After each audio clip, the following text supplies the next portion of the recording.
The following is a passage from my new Substack page. This is the first article that is published there. It is entitled The Alt-Right, Past, Present, and Future by Andy Nowicki. What was the alt-right? I put the term in the past tense because the movement, such as it was, seems to have existed mainly in the past. Its adherents at present are generally inclined to avoid this designation. Those who still talk about the alt-right today most commonly sling it as a slur, and as a slur it has become so elastic as to lose all meaning. In fact, its usage typically reveals more about the user than about those whom the user targets, as it has assumed all of the rhetorical characteristics of a cheap, unearned smear. Being vaccine hesitant is alt-right. Questioning NATO's role in Eastern Europe is alt-right. Preferring Tulsi Gabbard to Joe Biden is alt-right, as is preferring Bernie Sanders to Hillary Clinton. Taking a critical view of the mainstream press is alt-right, as is favoring natural remedies to prescribed products of conventional medicine, as is finding fault with the practices of powerful tech companies, corporate giants, and mammoth pharmaceutical conglomerates. Entertaining so-called conspiracy theories, a highly problematic term if ever there were one, with a quite sinister provenance, renders a person alt-right. But of course, so does enjoying articles by liberals like Glenn Greenwald and Matt Taibbi, and admiring anti-authoritarian icons like Julian Assange and Edward Snowden. When it was first seized upon as an epithet, alt-right was at least used in a manner that presumed to critique a particular mindset. Alt-right people were said to be racist, sexist, homophobic, and xenophobic. This, too, amounted to a cheap, unearned smear more often than not, but at least it offered a set of assumptions which, even if unfair, was nevertheless coherent. It was once true not long ago that opposing mass Third World immigration to the West earned one the label of an alt-right racist, even if one were left of center on every other issue imaginable. Such a determination was certainly ludicrous, but it was at least consistently applied. Today, however, the epithet is unleashed upon anyone and everyone who opposes the official, establishmentarianly determined party line, which for its part has grown ever more expansively rendered. See previous paragraph. Today, alt-right, like conspiracy theorist, is used exclusively to shame, scold, heckle, and harass all who don't hold to every aspect of the contrived consensus. This tendency tracks with the ominous proclivity towards intellectual totalitarianism promoted, one gathers quite deliberately and not by accident, by nearly every officially appointed opinion-shaping forum and outlet currently in circulation.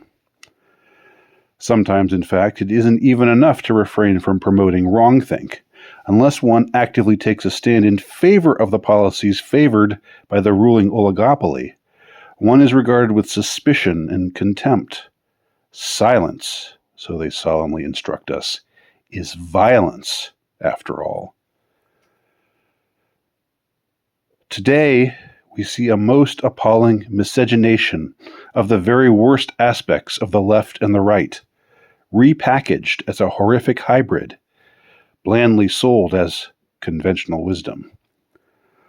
A nightmare ideology has now emerged to assume default status, and conspicuously straying too far from this default manner of thinking lands a person in dire straits both socially and professionally. Borrowing from the lunar depths of the far left, the default ideology now demands that degenerate behavior, including child sexualization, and destructive lifestyle choices like obesity, promiscuity, and abortion, ought not merely be tolerated or accepted, but positively celebrated.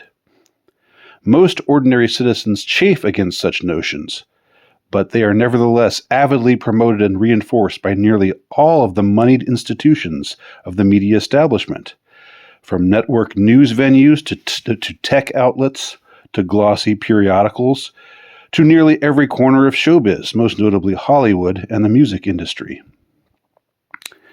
Meanwhile, in what amounts to a parodic echo of conservatism from a saner time, we are commanded never to question authority, to shun all vestiges of critical thinking, to unquestioningly trust duly appointed experts, to revere corrupt and murderous institutions like the CIA, the State Department, and the Pentagon, and to love the military-industrial complex, just as Winston Smith grew to love Big Brother. Thus, all that was truly good about traditional liberalism, such as its humanitarianism, its enthusiasm for peace and goodwill, and its interest in caring for the poor and oppressed, is callously jettisoned. At the same time, all that was truly good about traditional conservatism, its advocacy of self-control, societal orderliness, moral uprightness, and loyalty to faith and kin, is likewise cast aside to pave way for the contrived nightmare ideology referred to above, an ideology which is sometimes called neoliberal, even though it is in fact deeply illiberal, or even centrist, even though there is nothing moderate or sensible about it, as one would expect from the centrist appellation, which stakes out a presumably reasonable center between two ostensible extremes, but which is in fact little more than manifested hostility toward anything normal, healthy, rational, innocent, or wholesome. In the realm ruled over by an intentionally inverted morality, with its accompanying deliberately debased aesthetics, anything seen as violative of the mandated zeitgeist is deemed alt-right, or else branded with some similarly dismissive and disingenuous term: conspiracy theorist, fake news, Q-tard, incel, Russian disinfo, etc. Just the same, alt-right once had an actual meaning before it became an all-purpose slur. In future articles, I will explore the actual history in the years leading up to the onset of our current totalitarian dispensation. Thank you for listening. Please see the link below to access my Substack page. I have this article as well as two others currently published, and I should have another one finished by tomorrow. If you would like to subscribe, you may do so, and I appreciate everyone checking me out. Thanks for listening.